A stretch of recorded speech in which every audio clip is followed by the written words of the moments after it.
Punjabi radio USA ਸੁਣ ਰਹੇ ਸਾਰੇ ਸਰੋਤਿਆਂ ਨੂੰ ਸਤਿ ਸ਼੍ਰੀ ਅਕਾਲ। ਜੀ ਆਇਆਂ ਨੂੰ ਅਪਡੇਟ ਕੈਲੀਫੋਰਨੀਆ ਦੇ ਵਿੱਚ ਸਵਾਗਤ ਹੈ। ਜੁੜ ਚੁੱਕੇ ਨੇ ਹਰਜੋਤ ਸਿੰਘ ਖਾਲਸਾ ਜੀ, ਸਵਾਗਤ ਹੈ। ਸਤਿ ਸ਼੍ਰੀ ਅਕਾਲ ਜੀ। ਸਤਿ ਸ਼੍ਰੀ ਅਕਾਲ, ਧੰਨਵਾਦ ਜੀ ਆਇਆਂ ਨੂੰ। ਪੰਜਾਬੀ ਰੇਡੀਓ USA ਦੇ ਜਿੰਨੇ ਵੀ ਸਰੋਤੇ ਸਾਡੇ ਸਾਰੇ ਹੀ AM ਸਟੇਸ਼ਨਸ, FM ਸਟੇਸ਼ਨਸ, ਘਰਾਂ ਦੇ ਵਿੱਚ ਰੇਡੀਓ ਸੈਟਸ ਦੇ ਰਾਹੀਂ, ਟੈਲੀਫੋਨ ਦੇ ਰਾਹੀਂ, ਫੇਸਬੁੱਕ, YouTube ਤੇ ਲਾਈਵ ਦੇਖ ਰਹੇ ਹੋ, ਸੁਣ ਰਹੇ ਹੋ, ਸਾਰਿਆਂ ਨੂੰ ਜੀ ਆਇਆਂ ਨੂੰ ਤੇ ਬਹੁਤ ਹੀ ਪਿਆਰ ਤੇ ਸਤਿਕਾਰ ਭਰੀ ਸਤਿ ਸ਼੍ਰੀ ਅਕਾਲ। ਸੋਤਿਓ, ਅੱਜ ਨਵੰਬਰ ਦੀ 21 ਤਰੀਕ ਆ ਤੇ ਦਿਨ ਮੰਗਲਵਾਰ ਆ। ਤੁਹਾਡੇ ਲਈ ਸ਼ਾਮ ਦਾ ਅਪਡੇਟ ਕੈਲੀਫੋਰਨੀਆ ਪ੍ਰੋਗਰਾਮ ਲੈ ਕੇ ਹਾਜ਼ਰ ਹੋਏ ਹਾਂ। ਪ੍ਰੋਗਰਾਮ ਸ਼ੁਰੂ ਕਰਨ ਤੋਂ ਪਹਿਲਾਂ ਸਾਡੇ ਸਪਾਂਸਰਸ ਉਹਨਾਂ ਦਾ ਧੰਨਵਾਦ। ਖਾਲਸਾ ਇੰਸ਼ੋਰੈਂਸ ਏਜੰਸੀ, ਜਿਨ੍ਹਾਂ ਦੇ ਕੋਲੋਂ ਹਰ ਇੱਕ ਤਰੀਕੇ ਦੀ ਇੰਸ਼ੋਰੈਂਸ ਕਰਵਾ ਸਕਦੇ ਹੋ। ਇੰਸ਼ੋਰੈਂਸ ਬਾਰੇ ਪਤਾ ਕਰਨ ਲਈ ਕਾਲ ਕਰ ਸਕਦੇ ਹੋ 408-272-2500 ਦੇ ਉੱਤੇ। 1992 ਤੋਂ ਇੰਸ਼ੋਰੈਂਸ ਤੇ ਬਿਜ਼ਨਸ 'ਚ ਨੇ। ਇਸ ਮੌਕੇ covered California health insurance Obama care ਦੇ ਲਈ ਨਵੀਆਂ ਐਪਲੀਕੇਸ਼ਨਸ ਰੀਨਿਊਅਲਸ ਦਾ ਵਕਤ ਚੱਲ ਰਿਹਾ ਆ, ਉਹ ਤੁਸੀਂ ਇਹਨਾਂ ਤੋਂ ਕਰਵਾ ਸਕਦੇ ਹੋ। ਵਿਜ਼ਟਰ ਇੰਸ਼ੋਰੈਂਸ, ਲਾਈਫ ਇੰਸ਼ੋਰੈਂਸ 65 ਸਾਲ ਦੇ ਹੋਣ ਵਾਲੇ ਹੋ ਜਾਂ ਹੋ ਚੁੱਕੇ ਹੋ, ਮੈਡੀਕਲ ਦੇ ਲਈ ਅਪਲਾਈ ਕਰਨਾ ਹੈ, ਚੱਲ ਰਹੇ ਮੈਡੀਕਲ ਦੇ ਵਿੱਚ ਚੇਂਜਸ ਕਰਵਾਉਣੇ ਆ, ਉਸ ਦੇ ਲਈ ਇਹਨਾਂ ਦੇ ਨਾਲ ਸੰਪਰਕ ਕਰੋ 4159-408-272-2500 ਦੇ ਉੱਤੇ। ਟੇਰਕੇਨਾ immigration law firm, US immigration ਦਾ ਹੋਵੇ ਕਿਸੇ ਵੀ ਤਰੀਕੇ ਦਾ ਕੰਮ, ਕਾਲ ਅਟਰਨੀ ਜੇ ਟੇਰਕੇਨਾ 415-900-903। Amarjit Singh Fresno, Gurbachan Singh Nagra Sacramento, Pritpal Singh Sidhu Fresno, Tara Singh Sagar Fremont, Harinder ਪੀਨ San Jose, Manjit Singh Fremont, Sarabjit Singh Kulwinder Kaur Dhoot, Surjit Singh Chahal Yuba City, Gurdev Singh Sohal Antelope, Sarabjit Singh ਐਲਕੋਨਵਾਡਾ, Manjit Singh AB truck driving school San Jose. ਸਾਰਿਆਂ ਦਾ ਧੰਨਵਾਦ। ਜੇ ਤੁਸੀਂ ਜਾਂ ਕੋਈ ਹੋਰ ਕਾਰੋਬਾਰ ਵੀ ਇਸ ਪ੍ਰੋਗਰਾਮ ਨੂੰ ਸਪਾਂਸਰ ਕਰਨਾ ਚਾਹੁੰਦੇ ਹੋ, ਸੰਪਰਕ ਕਰੋ 408-722-7698 ਦੇ ਉੱਤੇ। ਜੀ, ਅੱਜ ਦੀਆਂ ਖਬਰਾਂ ਵੱਲ ਚੱਲੀਏ ਤੇ ਇਜ਼ਰਾਈਲ ਤੇ ਹਮਾਸ ਨੂੰ ਲੈ ਕੇ, ਜਿਸ ਤਰ੍ਹਾਂ ਆਪਾਂ ਸਵੇਰੇ ਵੀ ਦੱਸਿਆ ਸੀ, ਜੋ ਜੰਗ ਉਹਨਾਂ ਦੇ ਵਿੱਚ ਚੱਲ ਰਹੀ ਆ ਤੇ ਖਾਸ ਕਰਕੇ ਹੋਸਟੇਜ ਨੂੰ ਲੈ ਕੇ ਪ੍ਰੈਜ਼ੀਡੈਂਟ ਜੋ ਬਾਈਡਨ ਉਹਨਾਂ ਨੇ ਜੋ ਥੈਂਕਸਗਿਵਿੰਗ ਦੀਆਂ ਛੁੱਟੀਆਂ ਤੇ ਜਾਣਾ ਸੀ, ਉਹਨਾਂ ਨੇ ਆਪਣੀਆਂ ਉਹ ਰੁਕ ਗਏ ਹੈਗੇ ਆ ਕਿਉਂਕਿ ਸਵੇਰੇ ਵੀ ਖਬਰ ਆਈ ਸੀ ਕਿ ਬਹੁਤ ਜਲਦੀ ਜੋ ਹਮਾਸ ਦੇ ਲੋਕ ਆ, ਉਹ 50 ਦੇ ਕਰੀਬ ਜਿਹੜੇ ਬੰਦੀ ਬਣਾਏ ਹੋਏ ਲੋਕ ਆ, ਜਿਨ੍ਹਾਂ 'ਚ ਬੱਚੇ ਤੇ ਬੀਬੀਆਂ ਆ, ਉਹਨਾਂ ਨੂੰ ਛੱਡ ਸਕਦੇ ਹੈਗੇ ਆ। ਸੋ ਆਉਣ ਵਾਲੇ ਕੁਛ ਘੰਟਿਆਂ ਦੇ ਵਿੱਚ ਜਾਂ ਦਿਨਾਂ ਦੇ ਵਿੱਚ। ਦੂਸਰੇ ਪਾਸੇ ਇਜ਼ਰਾਈਲ ਦੇ ਪ੍ਰਾਈਮ ਮਿਨਿਸਟਰ ਨੇ ਇਹ ਕਿਹਾ ਵੀ ਈਵਨ ਦੋ ਸਾਡੇ ਜਿਹੜੇ ਬੰਦੇ ਆ ਉਹ ਛੱਡ ਵੀ ਦਿੱਤੇ ਜਾਣਗੇ, ਪਰ ਲੜਾਈ ਅਸੀਂ ਇਸੇ ਤਰ੍ਹਾਂ ਜਾਰੀ ਰੱਖਾਂਗੇ। ਸੋ ਉਹਨਾਂ ਨੇ ਆਪਣਾ ਜਿਹੜਾ ਸਟੈਂਡ ਆ ਉਹ ਇਸੇ ਤਰ੍ਹਾਂ ਰੱਖਿਆ ਹੈਗਾ। ਇਸ ਡੀਲ ਦੇ ਵਿੱਚ ਜੇ ਲੋਕ ਛੱਡੇ ਜਾਂਦੇ ਆ ਤੇ 150 ਤੋਂ ਵੱਧ ਲੋਕ ਜੋ ਪਾਲਸਤੀਨੀਅਨ ਇਜ਼ਰਾਈਲ ਦੀਆਂ ਜੇਲ੍ਹਾਂ 'ਚ ਆ, ਉਹਨਾਂ ਨੂੰ ਛੁਡਾਇਆ ਜਾਊਗਾ ਤੇ ਨਾਲ 300 ਦੇ ਕਰੀਬ ਜੋ ਏਡ ਦੇ ਟਰੱਕਸ ਆ, ਜਿਨ੍ਹਾਂ ਦੇ ਵਿੱਚ ਫੂਡ ਆ, ਆਪਣੇ ਮੈਡੀਸਨ ਆ, ਉਸ ਨੂੰ ਜਿਹੜਾ ਲੰਘਣ ਦਿੱਤਾ ਜਾਊਗਾ ਗਾਜ਼ਾ ਏਰੀਏ ਦੇ ਵਿੱਚ, ਤਾਂ ਕਿ ਜਿਹੜੇ ਲੋਕ ਆ ਉੱਥੇ ਕੁਛ ਵੀ ਨਹੀਂ ਉਹਨਾਂ ਦੇ ਕੋਲ, ਉਹ ਖਾ ਪੀ ਸਕਣ, ਪਲੱਸ ਉਹਨਾਂ ਦਾ ਜਿਹੜਾ ਇਲਾਜ ਆ ਉਹ ਹੋ ਸਕੇ। ਇਹ ਜਿਹੜਾ ਹੌਸਟੇਜ ਰਿਲੀਜ਼ ਦੀ ਇੱਕ ਗੱਲ ਬਣੀ ਆ, ਉਸ ਨੂੰ 24 ਘੰਟੇ ਘੱਟੋ ਘੱਟ ਕਹਿੰਦੇ ਦਿੱਤੇ ਜਾਣਗੇ ਇੰਪਲੀਮੈਂਟ ਕਰਨ ਦੇ ਲਈ। ਉਸ ਦੇ ਦਰਮਿਆਨ ਕੋਈ ਇਜ਼ਰਾਈਲੀ ਜਿਹੜਾ ਨਾਗਰਿਕ ਆ, ਉਹ ਇਸ ਦੇ ਉਲਟ ਉੱਥੇ ਦੀ ਸੁਪਰੀਮ ਕੋਰਟ ਦੇ ਵਿੱਚ ਵੀ ਕਹਿੰਦੇ ਜਾ ਸਕਦਾ ਆ। ਉੱਥੋਂ ਦੀ ਜਿਹੜੇ ਇਜ਼ਰਾਈਲੀ ਮੀਡੀਆ ਆ, ਉਹਨਾਂ ਨੇ ਇਸ ਚੀਜ਼ ਨੂੰ ਰਿਪੋਰਟ ਕੀਤਾ ਆ। ਸੋ ਇਹ ਜਿਹੜੀ ਓਵਰਆਲ ਸੀਜ਼ ਫਾਇਰ ਜਿਹੜੀ ਡੀਲ ਬਣੀ ਆ, ਉਹ 4 ਦਿਨ ਤੱਕ ਚੱਲੇਗੀ। ਹੁਣ ਦੇਖੋ ਉਹਨਾਂ ਦੇ ਵਿੱਚ ਕੀ ਹੁੰਦਾ। 50 ਇਜ਼ਰਾਈਲੀ ਸਿਟੀਜ਼ਨਸ ਆ, ਉਹਨਾਂ ਨੂੰ ਆਉਂਦੇ ਦਿਨਾਂ ਦੇ ਵਿੱਚ ਛੱਡਿਆ ਜਿਹੜਾ ਉਹ ਜਾ ਸਕਦਾ। ਉੱਥੋਂ ਦੀ ਟਾਈਮਜ਼ ਆਫ ਇਜ਼ਰਾਈਲ ਜਿਹੜੀ ਇਹ ਰਿਪੋਰਟ ਕਰ ਰਹੀ ਆ। ਇਜ਼ਰਾਈਲ ਦੇ ਕਹਿੰਦੇ ਹਸਪਤਾਲ ਆ ਉਸ ਦੇ ਲਈ ਪ੍ਰਿਪੇਅਰ ਕਰ ਰਹੇ ਆ ਵੀ ਕੀ ਚੀਜ਼ ਜਿਹੜੀ ਉਹ ਹੋਊਗੀ। ਸੋ ਜਿਹੜੀ ਕੈਬਨਿਟ ਨੇ ਸਿਰਫ ਇਸ ਹੌਸਟੇਜ ਛੱਡਣ ਦੇ ਲਈ ਹੀ ਜਿਹੜੀ ਸੀਜ਼ ਫਾਇਰ ਆ ਉਸ ਦੇ ਉੱਤੇ ਜਿਹੜਾ ਆ ਰਜ਼ਾਮੰਦੀ ਜਤਾਈ ਹੈਗੀ ਆ। ਉੱਧਰ US ਦੇ ਦੁਆਰਾ 2 ਜਿਹੜੀਆਂ ਫੈਸਿਲਿਟੀਜ਼ ਆ ਇਰਾਕ ਦੇ ਵਿੱਚ, ਉਹਨਾਂ ਉੱਤੇ ਅੱਜ ਹਮਲਾ ਕੀਤਾ ਗਿਆ ਹੈਗਾ ਆ। ਕਹਿੰਦੇ ਵੀ ਇਹ ਜਿਹੜੇ ਇਰਾਨ ਬੈਕਡ ਮਲੇਸ਼ੀਆ ਆ ਇਰਾਕ ਦੇ ਵਿੱਚ, ਉਹਨਾਂ ਉੱਤੇ US ਫੋਰਸਿਸ ਦੇ ਦੁਆਰਾ ਜਿਹੜੀਆਂ ਸਟਰਾਈਕਸ ਆ ਕੀਤੀਆਂ ਗਈਆਂ ਆ। ਮੰਗਲਵਾਰ ਇਹ ਜਿਹੜੀਆਂ ਸਟਰਾਈਕਸ ਹੋਈਆਂ ਆ, ਕਹਿੰਦੇ ਵੀ ਇਹ ਡਾਇਰੈਕਟ ਰਿਸਪੌਂਸ ਸੀਗਾ US ਤੇ ਜਿਹੜੀ ਕੋਲੀਸ਼ਨ ਫੋਰਸਿਸ ਆ ਉਹਨਾਂ ਦੇ ਉੱਤੇ ਜਿਹੜਾ ਹਮਲਾ ਕੀਤਾ ਗਿਆ ਸੀ। ਇਰਾਨ ਤੇ ਇਰਾਨ ਬੈਕਡ ਗਰੁੱਪਸ ਆ ਉਹਨਾਂ ਦੇ ਦੁਆਰਾ ਜਿਹੜੀ US ਦੀ ਮਿਲਟਰੀ ਉਹਨਾਂ ਨੇ ਸਟੇਟਮੈਂਟ ਜਾਰੀ ਕੀਤੀ ਹੈ। US ਦੇ ਜਿਹੜੀਆਂ ਫੋਰਸਿਸ ਆ, ਜਿਹੜਾ ਏਅਰ ਬੇਸ ਹੈਗਾ ਆ ਬਗਦਾਦ ਦੇ ਜਿਹੜੇ ਪੱਛਮ ਵਾਲੇ ਪਾਸੇ, ਤੇ US ਮਿਲਟਰੀ AC-130 ਏਅਰਕ੍ਰਾਫਟ ਆ, ਉਹਨਾਂ ਨੇ ਰਿਸਪੌਂਸ ਕੀਤਾ ਆ ਸੈਲਫ ਡਿਫੈਂਸ ਦੇ ਵਿੱਚ। ਕਹਿੰਦੇ ਵੀ ਕਈ ਜਿਹੜੇ ਇਰਾਨੀਅਨ ਬੈਕਡ ਜਿਹੜੇ ਸੀਗੇ ਲੜਾਕੇ, ਉਹਨਾਂ ਦੀ ਇਸ ਦੇ ਵਿੱਚ ਮੌਤ ਹੋਈ ਆ। ਏਨ ਅਲ ਅਸਦ 에ਅਰਬੇਸ ਉਸ ਉੱਤੇ ਕਲੋਜ਼ ਰੇਂਜ ਬੈਲਿਸਟਿਕ ਮਿਜ਼ਾਈਲਸ ਦੇ ਨਾਲ ਹਮਲਾ ਹੋਇਆ ਸੀ, ਜਿਸ ਕਰਕੇ 8 ਜਾਣਿਆਂ ਨੂੰ ਸੱਟਾਂ ਆਈਆਂ ਸੀ, ਜਿਹੜੇ ਯੂਐਸ ਮਿਲਟਰੀ ਦੇ ਨਾਲ ਸੰਬੰਧਿਤ ਨੇ, ਤੇ ਕਹਿੰਦੇ ਇਨਫਰਾਸਟ੍ਰਕਚਰ ਨੂੰ ਵੀ ਥੋੜਾ ਡੈਮੇਜ ਹੋਇਆ ਸੀ। 2 ਯੂਐਸ ਦੇ ਅਧਿਕਾਰੀਆਂ ਨੇ ਇਸ ਦੀ ਪੁਸ਼ਟੀ ਕੀਤੀ ਹੈਗੀ ਆ। ਹੁਣ ਤੱਕ 66 ਕਹਿੰਦੇ ਹਮਲੇ ਆ ਯੂਐਸ ਦੀਆਂ ਫੋਰਸਿਸ ਦੇ ਉਲਟ ਇਰਾਕ ਦੇ ਵਿੱਚ ਹੋ ਚੁੱਕੇ ਆ ਤੇ ਸੀਰੀਆ ਦੇ ਵਿੱਚ, ਜਿਨ੍ਹਾਂ ਨੂੰ ਇਰਾਨ ਦੇ ਅਲਾਈਨਡ ਇਰਾਕੀ ਮਲੇਸ਼ੀਆ ਗਰੁੱਪਸ ਆ ਉਹਨਾਂ ਨੇ ਜ਼ਿੰਮੇਵਾਰੀ ਜਿਹੜੀ ਉਹ ਲਈ ਆ। 62 ਯੂਐਸ ਦੇ ਜਿਹੜੇ ਪਰਸਨਲ ਆ ਉਹਨਾਂ ਨੂੰ ਹੁਣ ਤੱਕ ਛੋਟੀਆਂ ਸੱਟਾਂ ਤੋਂ ਲੈ ਕੇ ਟਰਮੈਟਿਕ ਬ੍ਰੇਨ ਇੰਜਰੀਜ਼ ਇਹਨਾਂ ਹਮਲਿਆਂ ਵਿੱਚ ਹੋ ਚੁੱਕੀਆਂ ਆ। 17 ਅਕਤੂਬਰ ਤੋਂ ਇਹ ਜਿਹੜੇ ਹਮਲੇ ਸ਼ੁਰੂ ਹੋਏ ਸੀ।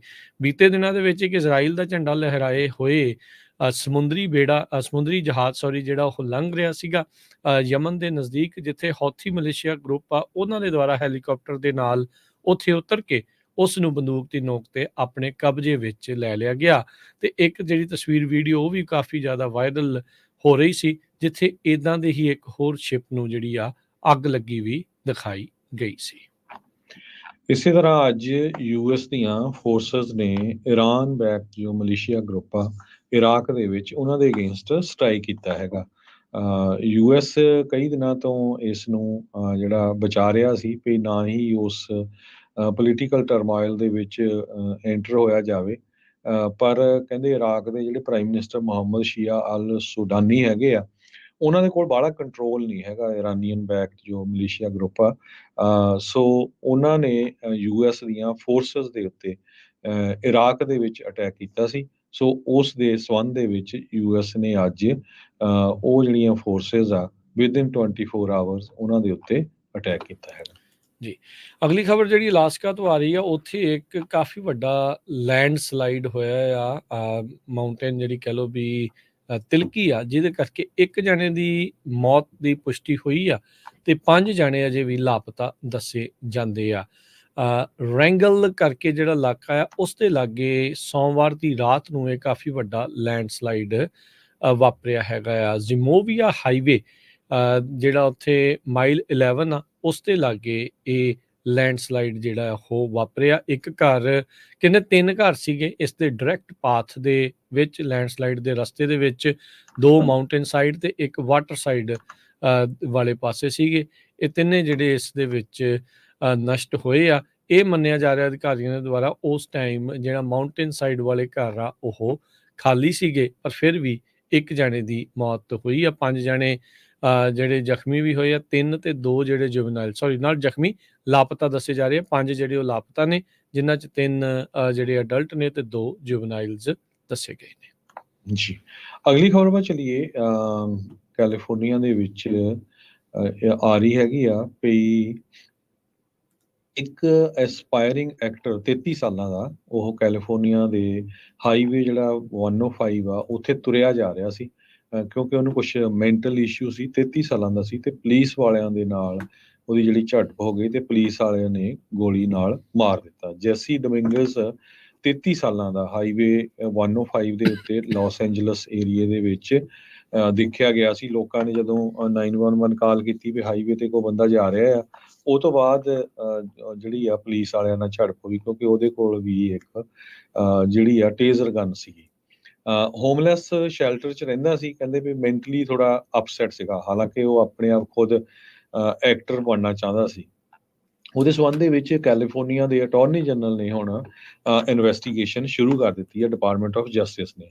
ਕਹਿੰਦੇ ਵੀ ਇਹ ਜਿਹੜੀ ਫੋਰਸ ਆ ਇਹ ਅਨਜਸਟੀਫਾਈਜ਼ ਆ, ਇੰਨੀ ਜਿਹੜੀ ਫੋਰਸ ਇਹ ਯੂਜ਼ ਨਹੀਂ ਕਰਨੀ ਚਾਹੀਦੀ ਹੈਗੀ। ਆਕਾਸ਼ਾ ਡੋਮਿੰਗਸ ਉਸ ਦੀ ਜਿਹੜੀ ਸਟੈਪ ਮਦਰ ਆ, ਉਹ ਕਹਿੰਦੀ ਵੀ ਮੈਂ ਹਮੇਸ਼ਾ ਜਿਹੜੀ ਆ ਪੁਲਿਸ ਦੀ ਸਪੋਰਟ ਕੀਤੀ ਆ, ਬੈਕ ਦਾ ਬਲੂ, ਪਰ ਅੱਜ ਮੈਨੂੰ ਲੱਗਿਆ ਵੀ ਪੁਲਿਸ ਵਾਲਿਆਂ ਨੇ ਬਹੁਤ ਗਲਤ ਜਿਹੜਾ ਆ ਤਰੀਕਾ ਵਰਤਿਆ ਹੈਗਾ, ਵੀ ਕਿਸੇ ਤਰ੍ਹਾਂ ਦਾ ਉਹ ਤੋਂ ਖਤਰਾ ਨਹੀਂ ਸੀ, ਉਹਨੂੰ ਜਿਹੜਾ ਆ ਗੋਲੀਆਂ ਮਾਰ ਕੇ ਮਾਰ ਦਿੱਤਾ ਹੈਗਾ। ਸੋ ਉਹਦਾ ਜਿਹੜਾ ਫਾਦਰ ਆ ਜੈਸੀ ਡੋਮਿੰਗਸ 55 ਸਾਲਾਂ ਦਾ, ਉਹ ਕਹਿੰਦਾ ਵੀ ਮੇਰਾ ਸਨ ਜਿਹੜਾ ਸੀ ਉਸਨੇ ਐਜੂਕੇਸ਼ਨ ਵੀ ਇਹਦੇ ਸੰਬੰਧ ਦੇ ਵਿੱਚ ਲਈ ਸੀ, ਆਡੀਸ਼ਨ ਦੀ ਸਾਰਾ ਕੁਛ ਉਹ ਕੋਸ਼ਿਸ਼ ਵੀ ਕਰ ਰਿਹਾ ਸੀ, ਰੈਸਟੋਰੈਂਟ ਤੇ ਐਜ਼ ਏ ਵੇਟਰ ਵੀ ਕੰਮ ਕਰ ਰਿਹਾ ਸੀ, ਪਰ ਉਹਦਾ ਜਿਹੜਾ ਇਹ ਸਾਰਾ ਕੁਝ ਆ ਖੁਆਬ ਉਹ ਵਿੱਚੇ ਰਹਿ ਗਿਆ ਤੇ ਉਸ ਨੂੰ ਸ਼ਰੇਆਮ ਜਿਹੜਾ ਪੁਲਿਸ ਵਾਲਿਆਂ ਨੇ ਗੋਲੀ ਮਾਰ ਕੇ ਮਾਰ ਦਿੱਤਾ। ਜੀ, ਇਹ ਕੱਲ੍ਹ ਜਿਹੜੀ ਆਪਾਂ ਖਬਰ ਕੀਤੀ ਸੀ, ਉਸ ਕੱਲ੍ਹ ਉਹਨਾਂ ਨੇ ਸ਼ਨਾਖਤ ਨਹੀਂ ਸੀ ਕੀਤੀ, ਉਹ ਬੰਦਾ ਕਿਹੜਾ ਜਿਹੜਾ ਮਰਿਆ ਆ। ਸੋ ਇਹ ਅੱਜ ਜਿਹੜੀ ਉਸਦੀ ਸ਼ਨਾਖਤ ਕਰ ਦਿੱਤੀ ਗਈ ਆ। ਅਗਲੀ ਖਬਰ ਜਿਹੜੀ ਆ ਰਹੀ ਆ, ਪ੍ਰੈਜ਼ੀਡੈਂਟ ਬਾਈਡਨ ਕੁਛ ਇਮੀਗ੍ਰੇਸ਼ਨ ਅਫਸਰ ਆ ਉਹਨਾਂ ਨੂੰ ਪੈਨਮਾ ਵਿੱਚ ਘੱਲਣ ਜਾ ਰਹੇ ਆ। ਕਾਰਨ ਉਸ ਦੇ ਪਿੱਛੇ ਕਹਿੰਦੇ ਵੀ ਇਹ ਦੱਸਿਆ ਜਾ ਰਿਹਾ ਵੀ ਉੱਥੇ ਹੀ ਜਿਹੜੇ ਪੈਨਮਾ ਦੇ ਥਰੂ ਅਮਰੀਕਾ ਵਿੱਚ ਆਉਣ ਦੀ ਕੋਸ਼ਿਸ਼ ਦੇ ਵਿੱਚ ਆ, ਉੱਥੇ ਹੀ ਲੋਕਾਂ ਨੂੰ ਸਕਰੀਨ ਕਰਦੀ ਹੈ ਤੇ ਉੱਥੋਂ ਹੀ ਡਿਪੋਰਟ ਜਿਹੜਾ ਉਹ ਕਰਦੀ ਹੈ, ਜਿਹੜੇ ਯੂਐਸ ਬਾਉਂਡ ਮਾਈਗ੍ਰੈਂਟਸ ਆ। ਸੋ ਹੁਣ ਉਹ ਕੱਲਾ ਸਦਰਨ ਬਾਰਡਰ ਹੀ ਨਹੀਂ, ਸਦਰਨ ਜਿਹੜੀਆਂ ਕੰਟਰੀਜ਼ ਹੈਗੀਆਂ ਆ ਅਮਰੀਕਾ ਤੋਂ ਥੱਲੇ, ਉਹਨਾਂ ਵਿੱਚ ਵੀ ਜਿਹੜੇ ਇਮੀਗ੍ਰੇਸ਼ਨ ਆਫਸਰਸ ਆ ਉਹਨਾਂ ਨੂੰ ਡਿਪਲੋਏ ਕੀਤਾ ਜਾ ਸਕਦਾ। ਇਸ ਐਡਮਿਨਿਸਟ੍ਰੇਸ਼ਨ, ਬਾਈਡਨ ਐਡਮਿਨਿਸਟ੍ਰੇਸ਼ਨ ਦੇ ਦੁਆਰਾ ਇਹ ਜਿਹੜੇ ਪਲਾਨ ਦੇ ਬਾਰੇ ਅੱਜ ਪਤਾ ਲੱਗਾ। ਕਹਿੰਦੇ ਵੀ ਉੱਥੇ ਅਸੀਂ ਲੋਕਲ ਅਧਿਕਾਰੀਆਂ ਨੂੰ, ਅਥਾਰਟੀਜ਼ ਨੂੰ ਮਦਦ ਜਿਹੜੀ ਆ ਉਹ ਕਰਨ ਜਾ ਰਹੇ ਆ। ਪੈਨਮਾ ਇੱਕ ਅਜਿਹਾ ਸੈਂਟਰਲ ਅਮਰੀਕਨ ਕੰਟਰੀ ਆ ਜਿੱਥੇ ਬਹੁਤ ਜ਼ਿਆਦਾ ਲੋਕ ਉਧਰੋਂ ਦੀ ਇੱਕ ਬਹੁਤ ਹੀ ਖਤਰਨਾਕ ਰਸਤੇ ਨੂੰ ਪਾਰ ਕਰਕੇ ਅਮਰੀਕਾ ਵੱਲ ਨੂੰ ਦਾਖਲ ਹੋਣ ਦੀ ਕਵਾਇਦ ਦੇ ਵਿੱਚ ਹੁੰਦੇ ਆ। 2 ਯੂਐਸ ਦੇ ਅਧਿਕਾਰੀਆਂ ਨੇ ਸੀਬੀਐਸ ਨਿਊਜ਼ ਨੂੰ ਇਸ ਬਾਰੇ ਦੱਸਿਆ ਆ ਵੀ ਭਾਈ ਇਹ ਜਿਹੜਾ ਇੱਕ ਨਵੇਂ ਟ੍ਰਾਂਜ਼ਿਟ ਪੁਆਇੰਟ ਦੇ ਉੱਤੇ ਬਾਈਡਨ ਪ੍ਰਸ਼ਾਸਨ ਦੇ ਦੁਆਰਾ ਯੂਐਸ ਇਮੀਗ੍ਰੇਸ਼ਨ ਅਧਿਕਾਰੀ ਆ ਪੈਨਮਾ ਵਿੱਚ ਘੱਲੇ ਜਿਹੜੇ ਆ ਉਹ ਜਾਣਗੇ। ਆਬਜੈਕਟਿਵ ਕਹਿੰਦੇ ਇਹੀ ਆ ਵੀ DHS ਦੀਆਂ ਜਿਹੜੀਆਂ ਵੱਖ-ਵੱਖ ਏਜੰਸੀਜ਼ ਆ, ਜਿਨ੍ਹਾਂ 'ਚ USCIS ਤੇ ਨਾਲੇ ਆਈਸ, ਉਹਨਾਂ ਦੀ ਇਨਫੋਰਸਮੈਂਟ ਦੀ ਟੀਮ ਦੇ ਵਿੱਚੋਂ ਬੰਦੇ ਜਿਹੜੇ ਉਹ ਜਾਣਗੇ, ਜਿਹੜੇ ਪੈਨਮਾ ਦੇ ਅਧਿਕਾਰੀਆਂ ਨੂੰ, ਉੱਥੋਂ ਦੀਆਂ ਅਥਾਰਟੀਜ਼ ਨੂੰ, ਜੋ ਇਸ ਟਾਈਮ ਬਹੁਤ ਜ਼ਿਆਦਾ ਫਲੋ ਅਮਰੀਕਾ ਵੱਲ ਨੂੰ ਆ ਰਿਹਾ ਆ, ਮਾਈਗ੍ਰੈਂਟਸ ਦਾ ਜਿਹੜਾ ਡੇਰੀਅਨ ਗੈਪ ਆਖਿਆ ਜਾਂਦਾ, ਬਹੁਤ ਹੀ ਖਤਰਨਾਕ ਰਸਤਾ ਜੰਗਲ ਦਾ ਜਿਹੜਾ ਪੈਨਮਾ ਤੇ ਸਾਊਥ ਅਮਰੀਕਾ ਨੂੰ ਕਨੈਕਟ ਕਰਦਾ ਆ, ਉੱਥੇ ਇਹਨਾਂ ਨੂੰ ਲਾਇਆ ਜਾਊਗਾ। ਘੱਟੋ ਘੱਟ ਕਹਿੰਦੇ ਵੀ ਇਹ ਮੰਨਿਆ ਜਾਂਦਾ ਵੀ 5 ਲੱਖ ਮਾਈਗ੍ਰੈਂਟਸ, ਜਿਨ੍ਹਾਂ 'ਚੋਂ ਅੱਧੇ ਔਰਤਾਂ ਤੇ ਬੀਬੀਆਂ ਔਰਤਾਂ ਤੇ ਜਿਹੜੇ ਬੱਚੇ ਹੁੰਦੇ ਆ, ਉਹ ਡੈਰੀਅਨ ਜੰਗਲ ਨੂੰ ਪਾਰ ਕਰਕੇ ਹਰ ਸਾਲ ਜਿਹੜਾ ਆ ਅਮਰੀਕਾ ਵੱਲ ਨੂੰ ਆਪਣਾ ਜਿਹੜਾ ਤੋਰਾ ਆ ਉਹ ਕਰਦੇ ਨੇ। ਸੋ ਪੈਨਮਾ ਦੇ ਜਿਹੜੇ ਸਰਕਾਰੀ ਆંકੜੇ ਜਿਹੜੇ ਉਹ ਦੱਸ ਰਹੇ ਆ। ਸੋ ਇੱਥੋਂ ਜਿਹੜੇ DHS, ਆਈਸ ਤੇ USCIS ਦੇ ਅਧਿਕਾਰੀਆਂ ਨੂੰ ਉੱਥੇ ਘੱਲਿਆ ਜਾ ਸਕਦਾ ਆ। ਘੱਲਣ ਦੀ ਜਿਹੜੇ ਪਲਾਨ ਬਣਾ ਰਿਹਾ ਵੀ ਭਾਈ ਉੱਥੇ ਸਕਰੀਨ ਕਰਕੇ ਲੋਕਾਂ ਨੂੰ ਡਿਪੋਰਟ ਕਰਕੇ ਵਾਪਸ ਘੱਲਿਆ ਜਾਵੇ। ਸੋ ਇਹ ਨਵੀਂ ਜਿਹੜੀ ਹਰਜੋਤ ਸਿੰਘ ਜੀ ਇਹ ਪਹਿਲ ਕਦਮੀ ਆ ਤੇ ਇੱਥੋਂ ਹੀ ਲੱਗ ਰਿਹਾ ਆ ਵੀ ਆਉਣ ਵਾਲੇ ਦਿਨਾਂ ਦੇ ਵਿੱਚ ਬਾਰਡਰ ਦੇ ਉੱਤੇ ਜਿਹੜੀ ਸਖਤੀ ਆ ਹੋਰ ਵੀ ਜ਼ਿਆਦਾ ਵਧਣ ਜਾ ਰਹੀ ਆ। ਜੀ, ਅਗਲੀ ਖਬਰ ਵੱਲ ਚਲੀਏ। ਕੈਲੀਫੋਰਨੀਆ ਦੇ ਵਿੱਚ ਨਹੀਂ, ਕੱਲਾ USA ਦੇ ਵਿੱਚ ਬਹੁਤ ਸਾਰੇ ਜਿਹੜੇ ਰੈਸਟੋਰੈਂਟ ਇੰਡਸਟਰੀ ਆ ਉਹਦਾ ਉੱਤੇ ਬਹੁਤ ਵੱਡਾ ਇਫੈਕਟ ਪੈਣ ਜਾ ਰਿਹਾ। ਕੈਲੀਫੋਰਨੀਆ 'ਚ ਜ਼ਿਆਦਾ, ਕਿਉਂਕਿ ਮਿਨੀਮਮ ਵੇਜ ਇਨਕਰੀਜ਼ ਹੋ ਜਾਣੇ ਆ ਤੇ ਕਈ ਰੈਸਟੋਰੈਂਟ ਬੰਦ ਵੀ ਹੋ ਰਹੇ ਹੈਗੇ ਆ। ਪਰ ਇੱਕ ਰੈਸਟੋਰੈਂਟ ਇਨ ਐਂਡ ਆਊਟ, ਉਹਨਾਂ ਨੇ ਅੱਜ ਅਨਾਊਂਸ ਕੀਤਾ ਆ ਵੀ ਉਹ ਕੈਲੀਫੋਰਨੀਆ ਦੇ ਇਨਲੈਂਡ ਐਮਪਾਇਰ ਦੇ ਵਿੱਚ ਇੱਕ ਨਵਾਂ ਰੈਸਟੋਰੈਂਟ ਖੋਲ੍ਹਣ ਜਾ ਰਹੇ ਹੈਗੇ ਆ। ਲੇਕ ਐਲਸਿਨੋਰ ਪਲਾਨਿੰਗ ਕਮਿਸ਼ਨ ਨੇ 5 ਦੇ ਮੁਕਾਬਲੇ 0 ਦੇ ਨਾਲ ਇਨ ਐਂਡ ਆਊਟ ਨੂੰ ਪਰਮਿਟ ਦੇ ਦਿੱਤਾ ਵੀ ਉਹ ਡੈਕਸਟਰ ਐਵਨਿਊ, ਜੋ ਕਿ ਕ੍ਰੇਨ ਤੇ ਐਲਨ ਸਟਰੀਟ ਦੇ ਵਿਚਕਾਰ ਆ, ਉੱਥੇ 3887 ਸਕੁਅਰ ਫੁੱਟ ਦਾ ਰੈਸਟੋਰੈਂਟ, ਜਿਹਦੇ ਵਿੱਚ 2 ਲੇਨ ਡਰਾਈਵ ਥਰੂ ਹੋਊਗੀਆਂ, ਤੇ ਉਹ ਇਸ ਨੂੰ ਖੋਲ੍ਹਣ ਦੀ ਪਰਮਿਸ਼ਨ ਉਹਨਾਂ ਨੇ ਦੇ ਦਿੱਤੀ ਹੈਗੀ ਆ। ਇਹ 6th ਲੋਕੇਸ਼ਨ ਹੈਗੀ ਆ ਸਾਊਥ ਵੈਸਟ ਰਿਵਰਸਾਈਡ ਕਾਉਂਟੀ ਦੇ ਵਿੱਚ। ਸਦਰਨ ਕੈਲੀਫੋਰਨੀਆ ਦੇ ਵਿੱਚ ਫਾਸਟ ਫੂਡ ਚੇਨ ਨੇ ਇਸ ਨੇ 75 ਸਾਲਾਂ ਦੀ ਜਿਹੜੀ ਐਨਵਰਸਰੀ ਆ ਉਹ ਮਨਾਈ ਸੀ। 400 ਤੋਂ ਵੱਧ ਲੋਕੇਸ਼ਨ ਇਹਨਾਂ ਦੀਆਂ ਇਸ ਟਾਈਮ ਹੈਗੀਆਂ ਕੈਲੀਫੋਰਨੀਆ, ਐਰੀਜ਼ੋਨਾ, ਨਵਾਡਾ, ਯੂਟਾ, ਕੋਲੋਰਾਡੋ ਤੇ ਓਰੇਗਨ ਦੇ ਵਿੱਚ। ਜੀ, ਅਗਲੀ ਜਿਹੜੀ ਹਰਜੋਤ ਸਿੰਘ ਜੀ ਗੱਲ ਕਰਦੇ ਜਾਈਏ, ਇੱਕ ਪੂਰੀ ਮੂਵੀ ਦਾ ਸੀਨ ਅਪਲੈਂਡ ਕੈਲੀਫੋਰਨੀਆ ਦੇ ਵਿੱਚ ਬਣਿਆ। LA ਸਾਈਡ ਜਿਹੜਾ ਇਲਾਕਾ ਆ, ਓਨਟਾਰੀਓ ਰਿਵਰ ਸਾਈਡ ਦੇ ਨਜ਼ਦੀਕ, ਉੱਥੇ ਜਿੱਥੇ ਇੱਕ ਆਰਮਡ ਬੰਦਾ, ਹਥਿਆਰਧਾਰੀ ਜਿਹੜਾ ਬੰਦਾ ਆ, ਉਸ ਦੇ ਨਾਲ ਡਰਾਮੈਟਿਕ ਸਟੈਂਡ ਆਫ ਜਿਹੜਾ ਹੋਇਆ। ਪੂਰਾ ਫਿਲਮੀ ਮਾਹੌਲ ਕਹਿੰਦੇ ਵੀ ਬਾਅਦ ਦੇ ਵਿੱਚ ਬਣ ਗਿਆ। ਇਵੈਂਚੁਅਲੀ ਉਸ ਸਸਪੈਕਟ ਨੂੰ ਕੈਲੀਫੋਰਨੀਆ ਦੇ ਵਿੱਚ ਅਧਿਕਾਰੀਆਂ ਦੇ ਦੁਆਰਾ, ਪੁਲਿਸ ਦੇ ਦੁਆਰਾ ਗੋਲੀ ਮਾਰ ਕੇ ਮਾਰ ਮੁਕਾਇਆ ਤੇ ਉਹ ਘਰ ਦੇ ਬਾਹਰ ਸੀਗਾ ਜਦ ਗੋਲੀ ਜਿਹੜੀ ਉਸ ਨੂੰ ਲੱਗੀ, ਮਰਿਆ ਤੇ ਪਿੱਛੋਂ ਬਾਅਦ 'ਚ ਘਰ ਜਿਹੜਾ ਆ ਅੱਗ ਦੀ ਲਪੇਟ ਦੇ ਵਿੱਚ ਆ ਗਿਆ। ਘੰਟਿਆਂ ਬੱਧੀ ਇਹ ਜਿਹੜਾ ਸਟੈਂਡ ਆਫ ਆ ਲਾ ਐਨਫੋਰਸਮੈਂਟ ਦੇ ਨਾਲ ਚੱਲਦਾ ਰਿਹਾ। ਲਾ ਐਨਫੋਰਸਮੈਂਟ ਵਾਲੇ ਕਹਿੰਦੇ ਵੀ ਇੱਕ ਸਰਚ ਵਾਰੰਟ ਸਰਵ ਕਰਨ ਦੀ ਕੋਸ਼ਿਸ਼ ਕਰ ਰਹੇ ਸੀ, ਜਿੱਥੇ ਇਹ ਹਥਿਆਰਧਾਰੀ ਬੰਦੇ ਨੇ ਅੰਦਰ ਸ਼ਾਇਦ ਆਉਣ ਤੋਂ ਉਹਨਾਂ ਨੂੰ ਰੋਕਿਆ ਸੀਗਾ। ਸੋ ਸੈਨ ਬਰਨਾਰਡੀਨੋ ਕਾਉਂਟੀ ਦੇ ਜਿਹੜੇ ਸ਼ੈਰਿਫ ਡਿਪਾਰਟਮੈਂਟ ਆ, ਉਹਨਾਂ ਨੇ ਇਸ ਦੇ ਬਾਰੇ ਜਿਹੜੀ ਉਹ ਜਾਣਕਾਰੀ ਦਿੱਤੀ ਆ। ਉੱਥੇ ਦੀ ਜਿਹੜੀ ਕਲੋਵਰਡੇਲ ਐਵੀਨਿਊ ਤੇ ਵੈਸਟ 15th ਸਟਰੀਟ ਦੇ ਉੱਤੇ ਇਹ ਸਾਰਾ ਕੁਝ ਵਾਪਰਿਆ। ਕਹਿੰਦੇ ਵੀ ਉਸ ਦੇ ਦੁਆਰਾ ਡੈਪਟੀਜ਼ ਦੇ ਉੱਤੇ ਗੋਲੀਆਂ ਚਲਾਉਣੀਆਂ ਜਿਹੜੀਆਂ ਪਹਿਲਾਂ ਸ਼ੁਰੂ ਕਰ ਦਿੱਤੀਆਂ ਗਈਆਂ ਘਰ ਦੇ ਵਿੱਚੋਂ। ਫਿਰ ਇਵੈਂਚੁਅਲੀ ਕਈ ਘੰਟੇ ਤੱਕ ਇੱਦਾਂ ਹੀ ਜਿਹੜੀ ਗੋਲੀਬਾਰੀ ਚੱਲਦੀ ਰਹੀ। ਉਹਨੇ ਆਪਣੇ ਆਪ ਨੂੰ ਅੰਦਰ ਬੈਰੀਕੇਡ ਕਰਕੇ ਬੰਦ ਕਰਕੇ ਜਿਹੜਾ ਆ ਉਹ ਰੱਖ ਲਿਆ ਸੀਗਾ। ਫਿਰ ਬਾਅਦ ਦੇ ਵਿੱਚ ਸਵਾਟ ਟੀਮ ਨੂੰ ਸੱਦਿਆ ਗਿਆ। ਉਹਨਾਂ ਨੇ ਇਸ ਸਸਪੈਕਟ ਨੂੰ ਸਰੈਂਡਰ ਕਰਨ ਦੇ ਲਈ ਜਿਹੜੀ ਉਹ ਕੋਸ਼ਿਸ਼ ਜਿਹੜੀ ਉਹ ਕੀਤੀ। 6 ਘੰਟਿਆਂ ਬਾਅਦ ਜਦ ਘਰ ਨੂੰ ਜਿਹੜੀ ਆ ਉਹ ਬਾਅਦ ਦੇ ਵਿੱਚ ਅੱਗ ਲੱਗ ਗਈ। ਅੱਗ ਲੱਗਣ ਤੋਂ ਬਾਅਦ 'ਚ ਜਦ ਕਹਿੰਦੇ ਵੀ ਉਹ ਬੰਦਾ ਬਾਹਰ ਆ ਰਿਹਾ ਸੀ, ਲਾ ਐਨਫੋਰਸਮੈਂਟ ਦੇ ਮੌਕੇ ਦੇ ਉੱਤੇ ਉੱਥੇ ਗੋਲੀਆਂ ਜਿਹੜੀਆਂ ਉਹ ਚਲਾ ਦਿੱਤੀਆਂ, ਜਿਸ ਤੋਂ ਬਾਅਦ ਦੇ ਵਿੱਚ ਉਸਦੀ ਮੌਤ ਹੋ ਗਈ। ਜੀ ਬਿਲਕੁਲ, ਪਹਿਲਾਂ ਉਸਨੇ ਕਾਫੀ ਗੋਲੀਆਂ ਚਲਾਈਆਂ ਲਾ ਐਨਫੋਰਸਮੈਂਟ ਤੇ, ਫਿਰ ਜਦੋਂ ਉਹਨਾਂ ਨੇ ਬੈਕਫਾਇਰ ਕੀਤਾ ਤੇ ਉਹਦੇ ਨਾਲ ਉਹਦੀ ਮੌਤ ਵੀ ਹੋ ਗਈ ਤੇ ਉਹ ਘਰ ਨੂੰ ਅੱਗ ਵੀ ਲੱਗ ਗਈ। ਪਰ ਹਜੇ ਤੱਕ ਇਹ ਨਹੀਂ ਪਤਾ ਚੱਲਿਆ ਹੈਗਾ ਵੀ ਉਹਦਾ ਆਇਡੈਂਟੀਫਿਕੇਸ਼ਨ ਕੀ ਹੈ, ਉਹਦਾ ਨਾਂ ਕੀ ਹੈਗਾ। ਬੇਕਰਸਫੀਲਡ ਤੋਂ ਖਬਰ ਇਹ ਆ ਰਹੀ ਆ ਵੀ ਬੇਕਰਸਫੀਲਡ ਦੀ ਪੁਲਿਸ ਡਿਪਾਰਟਮੈਂਟ ਨੇ ਇੱਕ ਘਰ ਦੇ ਵਿੱਚੋਂ 400 ਤੋਂ ਵੱਧ ਜਿਹੜੇ ਮਰਵਾਨਾ ਦੇ ਪਲਾਂਟਸ, ਇੱਕ ਗਨ ਤੇ ਹੋਰ ਐਮੂਨੀਸ਼ਨ ਆਪਣੇ ਕਬਜ਼ੇ ਦੇ ਵਿੱਚ ਲਿਆ। $2000 ਤੋਂ ਵੱਧ ਕੈਸ਼ ਵੀ ਜਿਹੜਾ ਆ ਉਹ ਲਿਆ ਹੈਗਾ। ਕਹਿੰਦੇ ਵੀ ਈਸਟ ਬੇਕਰਸਫੀਲਡ ਨੇਬਰਹੁੱਡ ਦੇ ਵਿੱਚ ਜੋ ਇੱਕ ਘਰ ਦੇ ਅੰਦਰ ਇਹ ਸਾਰੇ ਜਿਹੜੇ ਪਲਾਂਟਸ ਆ ਉਹ ਲੱਭੇ ਗਏ ਸੀ, ਕਿਉਂਕਿ ਉਹਨਾਂ ਨੇ ਵਾਰੰਟ ਲਏ ਸੀ ਪੁਲਿਸ ਵਾਲਿਆਂ ਨੇ। ਤੇ ਜਦੋਂ ਸਰਚ ਕਰਨ ਗਏ ਤੇ ਉੱਥੇ ਇਹ ਸਾਰਾ ਕੁਝ ਉਹਨਾਂ ਨੂੰ ਲੱਭਿਆ। ਇਹ ਜੋ ਕੁਝ ਮੈਂ ਦੱਸਿਆ ਹੈਗਾ, ਇਸ ਤੋਂ ਬਿਨਾਂ ਕਈ ਸੈੱਲ ਫੋਨ ਵੀ, ਹੋਰ ਪਲਾਸਟਿਕ ਬੈਗੀ ਕੰਟੇਨਰਸ, ਕਈ ਕੁਛ ਉੱਥੋਂ ਮਿਲਿਆ।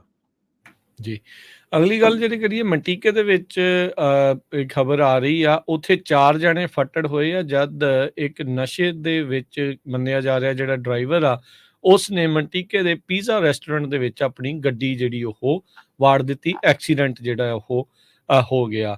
ਉੱਥੇ ਦਾ ਇੱਕ ਜੈਕ ਪੀਜ਼ਾ ਕਰਕੇ ਸੀਗਾ ਜਿੱਥੇ ਇਹ ਘਟਨਾ ਜਿਹੜੀ ਆ ਉਹ ਵਾਪਰੀ ਆ ਮੰਟੀਕੇ ਦੇ ਵਿੱਚ। ਕਹਿੰਦੇ ਵੀ ਜਿਹੜੇ ਉੱਥੇ ਕਸਟਮਰ ਸੀ, ਕਹਿੰਦੇ ਵੀ ਬਹੁਤ ਹੀ ਖਤਰਨਾਕ ਸੀਨ ਜਿਹੜਾ ਉਹ ਬਣਿਆ। ਇੱਕ ਜਿਹੜਾ ਕਸਟਮਰ ਮੇਗ ਰਿਬਨ ਕਹਿ ਰਿਹਾ ਸੀ ਵੀ ਮੈਂ ਤਾਂ ਇੱਥੇ ਪੀਜ਼ਾ ਪਿਕ ਕਰਨ ਦੇ ਲਈ ਆਇਆ ਤੇ ਜੇ ਕਿਤੇ ਮੈਂ 15 ਮਿੰਟ ਪਹਿਲੋਂ ਆਇਆ ਹੁੰਦਾ, ਜੇ ਉਹ ਅੰਦਰ ਹੋਣਾ ਸੀ ਤਾਂ ਗੱਡੀ ਦੇ ਹੇਠਾਂ ਮੈਂ ਵੀ ਆ ਸਕਦਾ ਸੀ। ਜਿਹੜਾ ਸਸਪੈਕਟ DUI ਡਰਾਈਵਰ ਆ, ਇਹ ਓਕਲੈਂਡ ਦੀ ਕੋਈ ਬੀਬੀ ਦੱਸੀ ਜਾ ਰਹੀ ਆ, ਜਿਸ ਦੀ ਗੱਡੀ ਦੇ ਵਿੱਚ ਜਦੋਂ ਇਹ DUI ਦੇ ਕਥਿਤ ਤੌਰ ਦੇ ਉੱਤੇ ਚਲਾ ਰਹੀ ਸੀ, 2 ਬੱਚੇ ਵੀ, ਛੋਟੇ ਬੱਚੇ ਵੀ ਉਹਦੀ ਵਹੀਕਲ ਦੇ ਵਿੱਚ ਨਾਲ ਸੀਗੇ, ਜਿਨ੍ਹਾਂ ਚੋਂ ਇੱਕ ਇਨਫੈਂਟ ਵੀ ਜਿਹੜਾ ਉਹ ਸੀਗਾ। ਉਹਨਾਂ ਦੇ ਸੱਟਾਂ ਤਾਂ ਜਿਹੜੀਆਂ ਉਹ ਨਹੀਂ ਲੱਗੀਆਂ, ਪਰ ਬੀਬੀ ਨੂੰ ਤਾਂ ਹਿਰਾਸਤ 'ਚ ਲੈ ਲਿਆ ਤੇ ਨਿਆਣੇ ਜਿਹੜੇ ਉਹਦੇ ਪਿਓ ਦੇ ਕੋਲ ਹੁਣ ਛੱਡ ਦਿੱਤੇ ਗਏ ਆ। ਪੁਲਿਸ ਨੇ ਜਿਹੜਾ ਉਹ ਦੱਸਿਆ ਵੀ ਕਾਰ ਜਿਹੜੀ ਇੱਕ ਪਾਵਰ ਪੋਲ ਦੇ ਵਿੱਚ ਜਿਹੜੀ ਆ ਉਹ ਵੀ ਉੱਥੇ ਬਾਅਦ ਦੇ ਵਿੱਚ ਨਾਲ ਵੱਜੀ ਹੈਗੀ ਆ।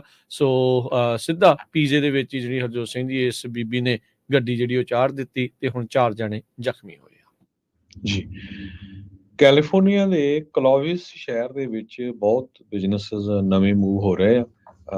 ਇੱਕ ਹੁਣ ਖਬਰ ਆ ਰਹੀ ਆ ਵੀ $50 ਮਿਲੀਅਨ ਦਾ ਇੱਕ ਵੱਡਾ ਪ੍ਰੋਜੈਕਟ ਜਾ ਰਿਹਾ, ਜਿਹਦੇ ਮੁਤਾਬਕ ਲਗਜ਼ਰੀ ਕਾਰਾਂ ਦੀ ਡੀਲਰਸ਼ਿਪਸ ਉਹ ਫ੍ਰਿਜ਼ਨੋ ਤੋਂ ਮੂਵ ਹੋ ਕੇ ਕਲੋਵਿਸ ਦੇ ਵਿੱਚ ਜਾ ਰਹੀਆਂ ਹੈਗੀਆਂ। Audi, BMW, Porsche of Fresno, ਇਹਨਾਂ ਦਾ ਜਿਹੜਾ ਓਨਰ ਹੈਗਾ, ਉਸਨੇ ਕਿਹਾ ਵੀ ਮੈਂ ਸਾਰੀਆਂ ਡੀਲਰਸ਼ਿਪ ਮੂਵ ਕਰਕੇ ਕਲੋਵਿਸ ਦੇ ਵਿੱਚ ਲੈ ਕੇ ਜਾ ਰਿਹਾ ਹੈਗਾ। ਮੇਜਰ ਲੀਗ ਬੇਸਬਾਲ ਦਾ ਪਿਚਰ ਤੇ ਕਰੰਟ ਆਟੋ ਡੀਲਰ, ਉਹ ਉਸ ਦਾ ਨਾਮ ਤਾਂ ਨਹੀਂ ਦੱਸਿਆ ਗਿਆ। ਇਹ ਦੱਸਿਆ ਗਿਆ ਵੀ ਉਹ ਸਿਟੀ ਆਫ ਕਲੋਵਿਸ 'ਚ ਨਵੀਂ ਡੀਲਰਸ਼ਿਪ ਖੋਲ੍ਹਣ ਜਾ ਰਹੇ ਆ, ਜਿਹਦੇ ਨਾਲ ਕਈ ਲੋਕਾਂ ਨੂੰ ਜੋਬਸ ਮਿਲਣਗੀਆਂ। 20 ਤੋਂ 30 ਦੇ ਕਰੀਬ ਟੈਕਨੀਸ਼ੀਅਨ, 10 ਦੇ ਕਰੀਬ ਸੇਲਜ਼ਮੈਨ, ਬਾਕੀ ਕੰਸਟਰਕਸ਼ਨ ਦੇ ਉੱਤੇ ਕਾਫੀ ਜ਼ਿਆਦਾ ਰਿਮੋਡਲਿੰਗ ਹੋਊਗੀ। ਤੇ ਨਵੀਂ ਡੀਲਰਸ਼ਿਪ ਜੋ ਆ ਜਨਵਰੀ 2026 ਦੇ ਵਿੱਚ ਖੁੱਲ੍ਹ ਜਾਵੇਗੀ। ਜੀ, ਜਿਨ੍ਹਾਂ ਦੇ ਪੈਟ ਆ, ਖਾਸ ਕਰਕੇ ਜਿਨ੍ਹਾਂ ਦੇ ਕੋਲ ਡੌਗ ਆ, ਇਸ ਟਾਈਮ ਇੱਕ ਮਿਸਟੀਰੀਅਸ ਇਲਨੈਸ ਉਹਨਾਂ ਡੌਗਸ ਨੂੰ ਕਹਿੰਦੇ ਆ ਵੀ ਫੇਟਲ ਵੀ ਸਾਬਤ ਹੋ ਰਹੀ ਹੈਗੀ ਆ। ਕੈਨਲ ਜਿਹੜੀ ਕਫ ਆ, ਉਹ ਕਹਿੰਦੇ ਯੂਜਲੀ ਇਹਨਾਂ ਕੁੱਤਿਆਂ ਨੂੰ ਹੋ ਜਾਂਦਾ ਆ, ਪਰ ਉਹ 10-14 ਦਿਨ ਰਹਿੰਦਾ ਆ। ਪਰ ਇਹ ਕਹਿੰਦੇ ਵੀ ਇਸ ਵਾਰ ਉਸ ਦੇ ਨਾਲ ਕੋਈ ਹੋਰ ਇਲਨੈਸ ਵੀ ਜਿਹੜੀ ਆਈ ਆ, ਜਿਸ ਕਰਕੇ ਜਿਹੜੇ ਪੈਟ ਓਨਰਸ ਆ ਉਹ ਕਾਫੀ ਚਿੰਤਤ ਨਜ਼ਰ ਆ ਰਹੇ ਆ। ਕਹਿੰਦੇ ਵੀ ਅਕ੍ਰੋਸ ਦਾ ਕੰਟਰੀ ਇਹ ਕੋਈ ਨਵੇਂ ਤਰ੍ਹਾਂ ਦਾ ਜਿਹੜੀ ਇਲਨੈਸ ਆ, ਉਸ ਨੇ ਡੌਗ ਓਨਰਸ ਨੂੰ ਜਿਹੜਾ ਇਸ ਟਾਈਮ ਚਿੰਤਾ ਦੇ ਵਿੱਚ ਪਾਇਆ ਹੋਇਆ ਆ। ਜਿਹੜੇ ਐਨੀਮਲ ਦੇ ਡਾਕਟਰਸ ਆ, ਜਾਣੀ ਕਿ ਵੈਟਰਨੇਰੀਅਨਸ, ਉਹ ਕਹਿ ਰਹੇ ਆ ਵੀ ਭਾਈ ਜੇ 10-14 ਦਿਨ ਤੋਂ ਵੱਧ ਤੁਹਾਡਾ ਕੁੱਤਾ ਬਿਮਾਰ ਲੱਗ ਰਿਹਾ ਆ ਤਾਂ ਉਹ ਨਮੋਨੀਆ ਵੀ ਉਹਨਾਂ ਨੂੰ ਜਿਹੜਾ ਉਹ ਹੋ ਸਕਦਾ ਆ। ਹਾਲ ਦੀ ਘੜੀ ਇਹ ਜਿਹੜੀ ਬਿਮਾਰੀ ਪੈਟਸ ਦੇ ਵਿੱਚ ਬੜੀ ਕੰਟੇਜੀਅਸ ਦੱਸੀ ਜਾ ਰਹੀ ਆ।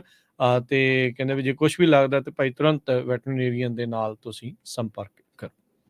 ਤੇ ਆਪਾਂ ਸਟਾਕ ਮਾਰਕੀਟ ਦੀ ਗੱਲ ਕਰਦੇ ਜਾਈਏ। ਜੀ ਬਿਲਕੁਲ। ਸੋ ਜੇ ਸਟਾਕਸ ਦੇ ਉੱਤੇ ਨਜ਼ਰ ਮਾਰਦੇ ਜਾਈਏ, ਥੈਂਕਸਗਿਵਿੰਗ ਵੀਕ ਦੇ ਵਿੱਚ ਅੱਜ ਡਾਓ ਜੋਨ ਜਿਹੜਾ ਆ ਉਹ 63 ਪੁਆਇੰਟ ਘਟ ਕੇ 35,088 ਤੇ ਬੰਦ ਹੋਇਆ। S&P 9 ਪੁਆਇੰਟ ਘਟ ਕੇ 4538 ਦੇ ਉੱਤੇ। ਨੈਸਡੈਕ 85 ਪੁਆਇੰਟ ਘਟ ਕੇ 14,200 ਤੇ ਬੰਦ ਹੋਇਆ। ਸੋਨੇ ਦਾ ਭਾਅ $1998 ਪ੍ਰਤੀ ਆਉਂਸ। ਕੱਚੇ ਤੇਲ ਦੀ ਕੀਮਤ $78 ਪ੍ਰਤੀ ਬੈਰਲ। 10 ਈਅਰ ਯੀਲਡ 4.4% ਦੇ ਉੱਤੇ। ਕ੍ਰਿਪਟੋ ਕਰੰਸੀ 'ਚ ਬਿਟਕੋਇਨ 36,163 ਤੇ ਇਥੀਰੀਅਮ 1900 ਤੇ $63 ਦੇ ਬਰਾਬਰ ਚੱਲ ਰਿਹਾ ਆ। ਜੀ, ਜੇ ਇਕਨੋਮੀ ਦੀ ਗੱਲ ਕਰਦੇ ਇਹ ਕਹਿੰਦੇ ਪਏ ਤਨਖਾਹਾਂ ਵੀ ਵੱਧ ਗਈਆਂ ਹੈਗੀਆਂ, ਜੌਬਸ ਵੀ ਬਹੁਤ ਆ, ਪਰ ਕੋਈ ਵੀ ਬੰਦਾ ਜਿਹੜਾ ਖੁਸ਼ ਨਹੀਂ ਹੈਗਾ। ਕਹਿੰਦੇ ਵੀ ਗੁੱਡ ਟਾਈਮ ਹੈਗਾ ਪਰ ਵਰਕਰ ਹੋਣ ਦਾ, ਬੈਡ ਟਾਈਮ ਹੈਗਾ ਕੰਜ਼ਿਊਮਰ ਦਾ, ਪਰ ਪ੍ਰੋਬਲਮ ਇਹ ਆ ਵੀ ਦੋਨੋਂ ਹੀ ਮੋਸਟ ਪੀਪਲ ਆਰ ਬੋਥ।